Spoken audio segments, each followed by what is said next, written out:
for more collisions at the top. Welch represents the new breed of triathlete. His style may be a bit different than all the others, but maybe that's the way Greg lives his life. Hey, go and have a beer with your mates every now and again. Go and hang down the beach and have a surf.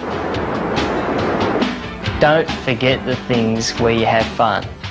Because if you do and become too serious, I think you lose it. In 1989, he astonished the triathlon world with a third-place finish. So right from the beginning, Welch has had unusual success in the most grueling race of all. A remarkable feat, considering it usually takes years to learn the intricacies of the race. Maybe the secret lies in his training techniques. Don't try and go to the pub and drink 20 beers with your mates when you know you can't and get carried out on a stretcher. Been there, done that. I can only handle 10. Now that I'm an athlete, I can only handle about 6. Welch spends half the year at his homeland of Australia, and the other half in what is considered the triathlete mecca of the world, Southern California. And competing and living among his peers, he thinks, has given him an extra edge. I think that a lot of the people in this sport are too serious, and being happy-go-lucky and just sort of having a smile on the face all the time is pretty personable. It's good for sponsors, it's good for me, it's good for the sport.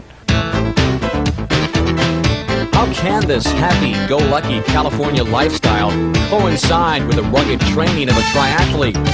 Sure, Welch puts in the miles, but does his carefree demeanor and flamboyant personality offset a serious training regimen? You know, a lot of people have said to me, well, if you'd be focused and, you know, got a little bit more serious about it, you would go as far as saying to me that you'd be pretty much unbeatable. Nah, don't be stupid, you know. And then I sat down and thought about it, and I thought, well, yeah, possible, but at the same time, you know, it's always good to sort of like have a streak of like about 4 or 5 wins or something like that, and then to get your butt kicked and get back into gear. The only thing separating Welch from greatness is Mark Allen, who beat him last year. But despite the growing rivalry, there remains a deep respect. I wouldn't have even budged about standing in line for his autograph. Serious. And I still idolise the guy.